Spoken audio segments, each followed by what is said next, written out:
सो hi guys, तो welcome back to chem explainer. तो आज का हमारा टॉपिक है केमिकल इक्विलिब्रियम। केमिकल इक्विलिब्रियम, ठीक है। One of the most important topics in JEE mains and JEE advance also. और इसमें से काफ़ी आपकी बेसिक चीज़ें भी होती है, जैसे आप आगे के chapter like ionic equilibrium and all सीख सकते हो, ठीक है। तो सबसे पहले हम समझेंगे कि इक्विलिब्रियम क्या होता है। इक्विलिब्रियम, ठीक है। तो थोड़ा सा मैंने थ्योरी लिखा है, इसको पढ़ लेते हैं और फिर मैं आपको एक्सप्लेन करूंगा। It is a well established fact that many reactions do not go to completion. इसका मैं आपको साथ साथ यहाँ पे नीचे एक्सप्लेन करता चलूंगा, ठीक है। एक मान लीजिए एक रिएक्शन है ए प्लस, ठीक है, प्लस थोड़ा ज़्यादा हो गया, ठीक है। ए प्लस बी, ठीक है। मैंने सी प्लस डी, ठीक है। ये तो ए और बी हो गए रिएक्टेंट्स और सी और डी हो गए प्रोडक्ट्स, ठीक है। अभी क्या लिखा है कि हम जनरली, अगर आपने मोल कंसेप्ट पढ़ा होगा, लिमिटिंग रिएजेंट का कॉन्सेप्ट पढ़ा होगा या फिर कुछ भी पढ़ा होगा, कि जब भी पार्टिकल्स रिएक्ट करते हैं तो हमें 100% रिएक्ट नहीं करते, कुछ ना कुछ तो रिएक्टेंट बच ही जाता है, ठीक है।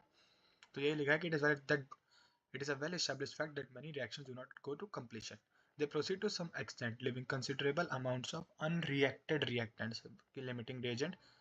तो जैसे ही लिमिटिंग रिएजेंट ऐड कर जाता है, एक्सेस रिएजेंट बच जाता है, तो वही बात है। The resulting mixture contains both reactants and products. अब इसको समझेंगे तब तक एक नेक्स्ट लाइन पढ़ लेते हैं। When such a stage is reached in a course of reaction that no further reaction is apparent, it is said in a chemical language that the reaction has attained the state of equilibrium, where the composition of the system becomes fixed. At the equilibrium state, both the forward and backward reaction move with equal speed, that is, the rate of disappearance of reactant is exactly equal to the rate of appearance of reactants from the products, ठीक है। तो मुझे पता है कुछ समझ तो आया होगा नहीं, ठीक है। तो अब इसको हम समझते हैं, ठीक है। मान लो ये आपका एक बीकर है, ठीक है। और जो आपका ये वाला रिएक्शन है, ठीक है। आप ये वाला रिएक्शन है, एक काम करता हूँ, बीकर को ऊपर ले जाता हूँ थोड़ा, ठीक है। और ये, ठीक है, ये आपका यहाँ पे रिएक्शन हो रही है, यहाँ पे आपके ए और बी और मोल्स है, ठीक है। तो क्या होगा, तो ओके, तो इनिशियली सिर्फ ए और बी थे, ठीक है। हमने उन दोनों को क्या किया, रिएक्ट करवाया। हमने उनको क्या किया, रिएक्ट कराया। तब वो क्या हुआ, सी प्लस सी और डी फॉर्म होना स्टार्ट हो गए, ठीक है। सी एंड डी स्टार्ट फॉर्मिंग, ठीक है। अब क्या होगा कि जो रिएक्शन होती है, ठीक है, अब यहाँ पे सी और डी भी बन रहा है। तो ऐसा एक ये दिख रहा है आपको, ये वाला साइन, ये वाला, ये साइन होता है आपका रिवर्सिबल रिएक्शन का, ठीक है। तो इसका मतलब क्या है कि ए प्लस बी से सी प्लस डी तो बन ही रहा है, पर सी प्लस डी से ए प्लस बी भी बन रहा है, ठीक है। तो अब इनिशियली क्या होगा, ए और बी की क्वांटिटी बहुत ज़्यादा है, तो ऑब्वियसली पहले वो सी और डी की तरफ ही टेंड करेगा। और जब एक बार सी और डी भी ज़्यादा होने लग जाएगा, तो वो लोग रिएक्ट करके ए और बी की तरफ भी जाना स्टार्ट होंगे। तब शायद आपको थोड़ा आइडिया लग रहा होगा कि इक्विलिब्रियम होता क्या है। तो ठीक है, तो यहाँ पे क्या लिखा है, अब इसको पढ़ते हैं।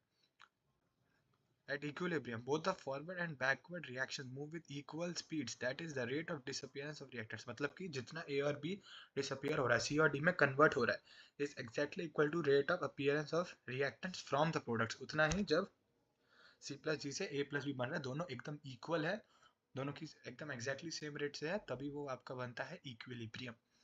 ये होता है आपका equilibrium stage, ठीक है। आगे थोड़ी और एक्स्ट्रा लाइन लिखी है कि the study of chemical equilibrium helps in elucidation of the optimum condition for which greater yields of products in the case of those reaction which attain equilibrium in course of reaction। तो आपका जो equilibrium है वो generally इसमें होता है, ठीक है। तो साथ में एक चीज़ और भी बता देता हूँ, there are two types of reactions, there are two types of reactions, two types of reactions, ठीक है। अब आप बोलोगे भैया बहुत टाइप्स पढ़ लिए, ठीक है। हम इस कॉन्टेक्स्ट में बात कर रहे हैं कि कितने टाइप्स है, ठीक है। एक होता है रिवर्सिबल रिएक्शन, जिसका एग्जाम्पल ये है, जिसका जो एग्जाम्पल है, इसका जो एग्जाम्पल है वो आपका ये वाला है कि रिवर्सिबल रिएक्शन की ए प्लस बी से सी प्लस डी भी बन रहा है, और सी प्लस डी से हमारा ए प्लस बी भी बन रहा है, ठीक है। और फिर एक आता है आपका दूसरा इरिवर्सिबल इरिवर्सिबल रिएक्शन।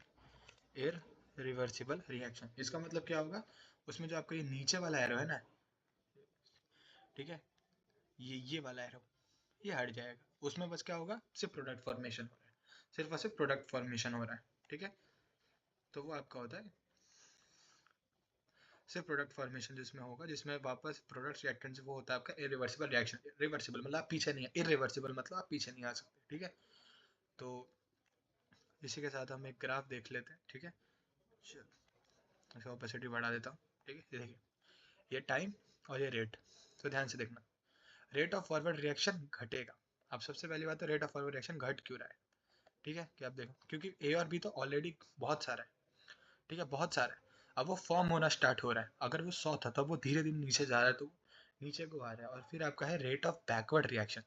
तो अभी तक सी प्लस सी तो कुछ था नहीं, तो वो जीरो ही होगा। जैसे सी और डी बनना स्टार्ट होगा, वो वापस ए और बी बनाना स्टार्ट करेगा, ठीक है। तो वो वापस सी और डी बनाना स्टार्ट करेगा। तो यहाँ से उसने स्टार्ट कर दिया है बनाना, ठीक है, जबकि यहाँ पे वो कम हो रहा है। और जैसे ही दोनों रेट्स एकदम इक्वल पॉइंट पे आ जाएंगे, वो आपका हो जाता है इक्विलिब्रियम स्टेट, ठीक है। ओ, ठीक है, तो वो आपका क्या हो जाता है, इक्विलिब्रियम स्टेट, ठीक है। द टाइम, और ये जो टाइम है, time eight which the system has reached equilibrium. तो आई होप आपको ये concept of a chemical equilibrium की इक्विलिब्रियम होता क्या है उसका आइडिया जरूर लगा होगा। सो तब तक के लिए wait for the next lecture. और तब तक आप एक काम करें, आप एक बार वापस से खुद से समझे कि इक्विलिब्रियम होता क्या है, बुक्स रीड करें और कुछ करें, ठीक है। तो तब तक के लिए थैंक्स, मिलते हैं नेक्स्ट वीडियो में। Thank you guys for watching.